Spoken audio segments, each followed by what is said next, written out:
Today I want to talk about empowering education and what I learned in the Danish module. So I will start with empowering education. For me it means that we empower, strengthen and reinforce ourselves, both in a professional and a personal way. So I will start with the professional way. I think it means that we are educating ourselves to get more confident and stronger. As a teacher, it is very important that you keep learning. So in order to question yourself and your practices, as a teacher I also believe it's really important to reflect on what you're doing, and you have to be aware of what you are doing and especially why you are doing what you're doing. You should keep reading literature, keep track of new methods that you can use in the classroom. And in that way I think it's also possible to empower the students you're teaching, because that's a responsibility of the teacher to empower the students so that they get more confident and strong in their education. And then in the personal way, I think empowering education means that you gain new knowledge, and that makes you a better person, because the view on the world you have, it will get larger, bigger, and you see different perspectives, you get more empathy, and when something happens, for example, in the world, you will think more about it before you are going to judge and share your opinion. So I think empowering education in a personal way, for me, it means that you become more critical and more open-minded, and you think before you do something.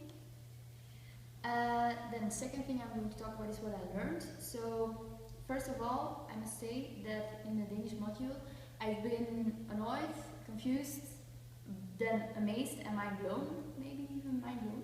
So in the first week, I was a bit confused because I really didn't get what we were doing with the facilitating process and with the meeting agenda. And we got these roles, but the roles didn't really fit us, and we had to really be someone we weren't. So it was a bit weird at first, but then in the second week it became more clear for me.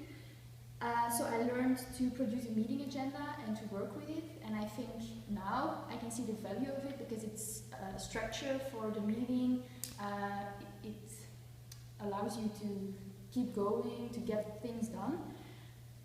Also the facilitating, I learned that the facilitation process, because I didn't know it before.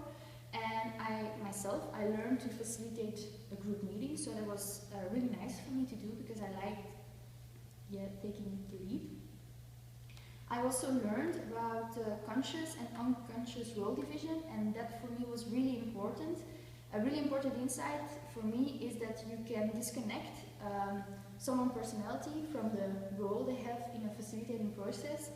And that was so weird for me, because at first I really thought like, you cannot be a facilitator if you are not able to lead a group. But we talked about it, and Regitze also told me that the thing is that you have to learn doing it. So I thought that was really new for me, and that was mind blowing for me, because finally I saw what we were doing. I also learned about role positioning. That was interesting, because we learn about how you position yourself, but also other people by what you're saying, what you're doing, how you act. So that's interesting. And last but not least, I gathered a lot of new methods that I would like to use when I'm back in Belgium. So the dialogo was very nice, easily applicable in every subject. Then we have the one to for all, really nice method I would like to use, the double circle. And my favorite one is actually the checkout, because I think it's a good opportunity to talk about how we feel during the class and make it explicit, because I think it's something we don't really talk about, like, what do you want to check out with, what do you take from this class, what did you learn, what do you want to remember? We don't really talk about it, and I really like it, because I think it was improving the atmosphere in the classroom. We really felt more like a group. Every day when we did it, it got better, it got easier. It was really nice, and I'm always searching for nice methods or ways to end my classes, and I find it always really difficult to find a good one. So I think I will definitely use the checkout, because it's really inventive, creative, and everybody can speak speak up their mind. Also as a teacher, you gain a lot of knowledge and feedback about what the students think about the class and how you can improve your practice. So I think that's all that I wanted to say. This is my reflection of the Danish module. So thank you for sharing your knowledge with me.